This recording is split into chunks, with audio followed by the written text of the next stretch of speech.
Hey everyone, I'm Ryan. It's not a secret or shouldn't be a secret to anyone that I play video games. That's the reason that you're here, I think. Unless you have another reason, I can't think of one. I want to talk about Bloodborne, arguably one of, if not the greatest RPG of the last generation of games, or one of them at least. I love Bloodborne, and I think most people will probably agree with me, and if you don't, well, fuck you. I'm just kidding.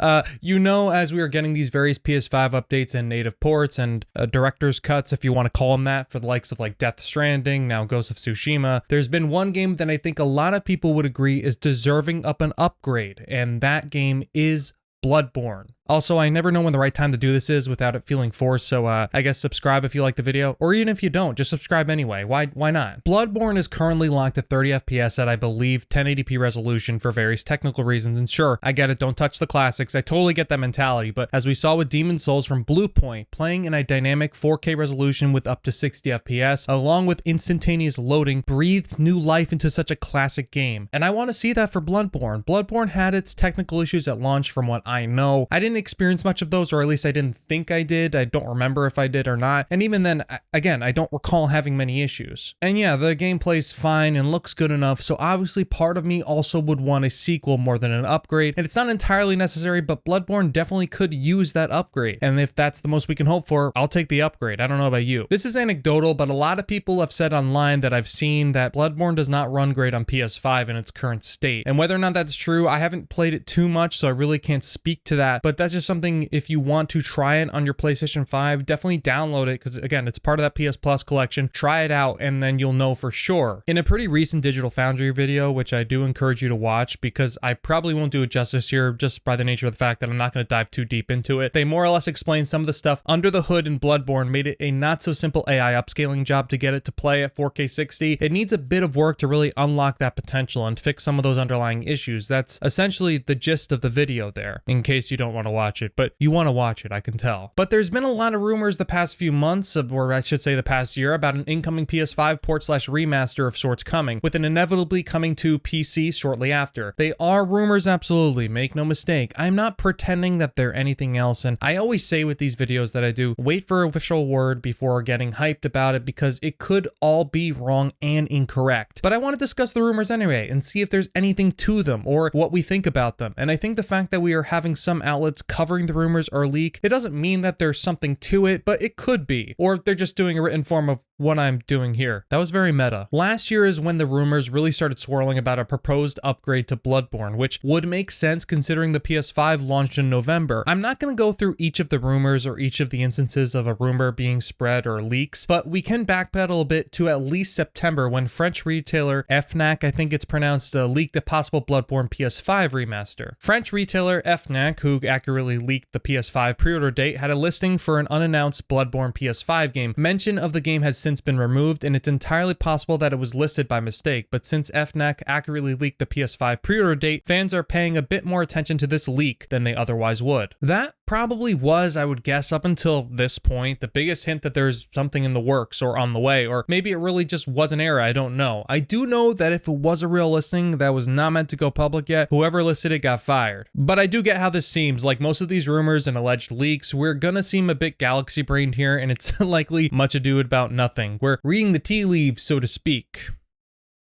Then we have Twitter user Souls Hunt, who also leaked the Stranger of Paradise game, offering an idea of what we can expect from the remaster of Bloodborne, or the PS5 upgrade, or whatever it's going to be called, I don't know. Last year, rumors started swirling that From Software's critically acclaimed Bloodborne will be getting an official PS5 upgrade alongside a PC port. Nothing critical has been announced yet, but rumors persist that the regular leaks about the Bloodborne PS5 remaster and what exactly it may entail. The latest Bloodborne PS5 leaks comes from French Twitter user Souls Hunt, who has offered some new information on what the game has in store for fans. There's quite a bit of leaks coming from the French here. You guys okay?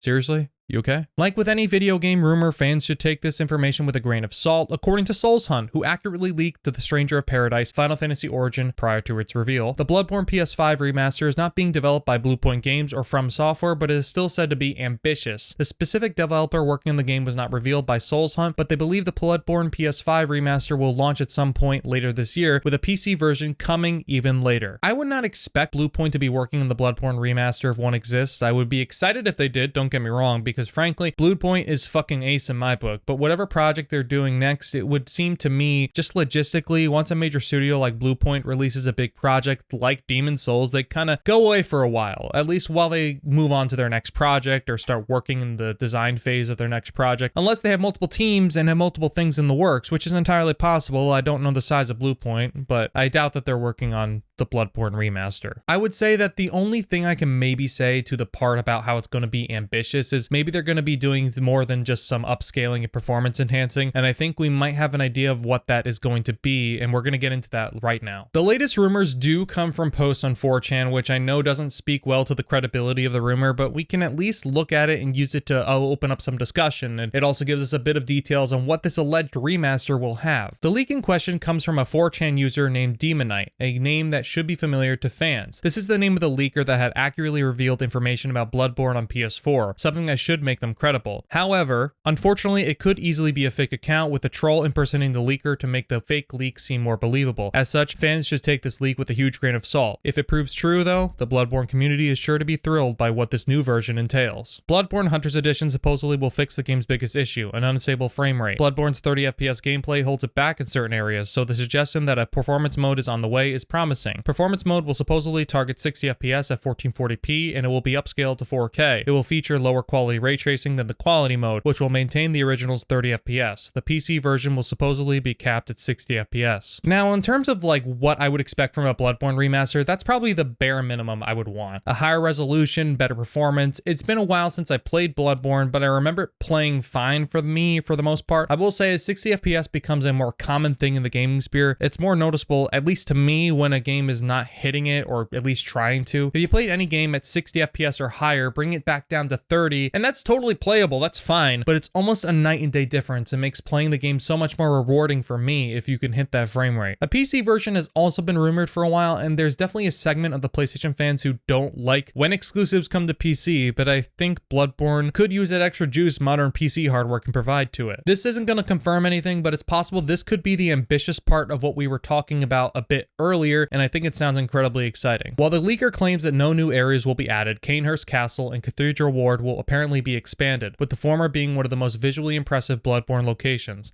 Players could have a blast exploring a larger version. 6 new weapons will also be added, with 3 left-handed and right-handed weapons coming in the Bloodborne Hunter's Edition. The Cosmic Revolver, Impact Rifle, and Great One's Touch will serve as the left-handed weapons, while the Canehurst Flail, Cold Blood Coil, and Cos Placenta will be right-handed. Look, I really want this to be real because adding some extra weapons and ways of playing to a game that's already awesome is something of a dream, and using those weapons to explore slightly larger versions of these iconic areas from the original release would definitely entice new fans and get more people to return to the world of Bloodborne to just see what all of this praise is about. Just the idea that you're gonna have that fucking placenta from Orphan of Kos as a weapon, my god. I would consider that like in and of itself a trophy. That dude kicked my ass years ago and it still haunts me.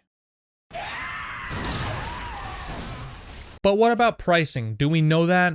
I don't know. The leaker also let us know about how pricing would work or could work. For better or worse, it seems similar to the other upgrade paths we have seen from other director's cut style upgrades as of late. The leaker also suggested that an upgrade path like with other PS5 director's cuts, with a $20 upgrade for base game owners, $10 upgrade for owners of the old Hunters DLC, and a free upgrade for those with the Game of the Year edition. With Demonite also suggesting a launch date between January and February, fans will know if this leak is legitimate soon enough. Now, I know there's been some discussion online about Ghost of Tsushima's pricing structure for its PS5 port, $20 to upgrade to PS4 Director's Cut and $30 to upgrade to a PS5 Director's Cut, and even if you purchase the Director's Cut for PS4, you have to pay another $10 to upgrade it. But look, if the pricing here for Bloodborne holds, I think it's pretty fair. Bloodborne has been out for about 6 years, closer to 7 by the time we see this alleged upgrade, so I don't think it's unreasonable to say if you want to upgrade, hey, give us $10.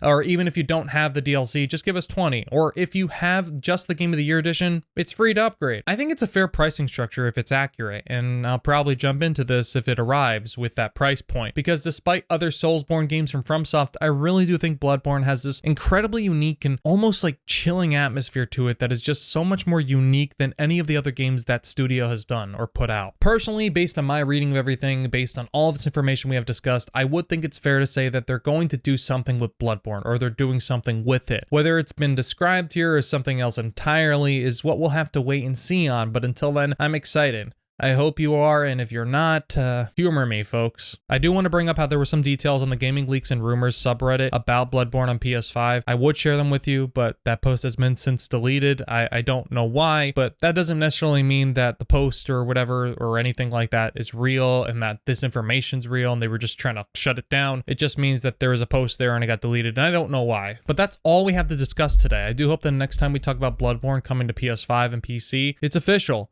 And then this tentative excitement that's been building up in my chest can just finally be released. However, that could just be anxiety, but I choose to believe it is just Bloodborne coming to PS5 and PC.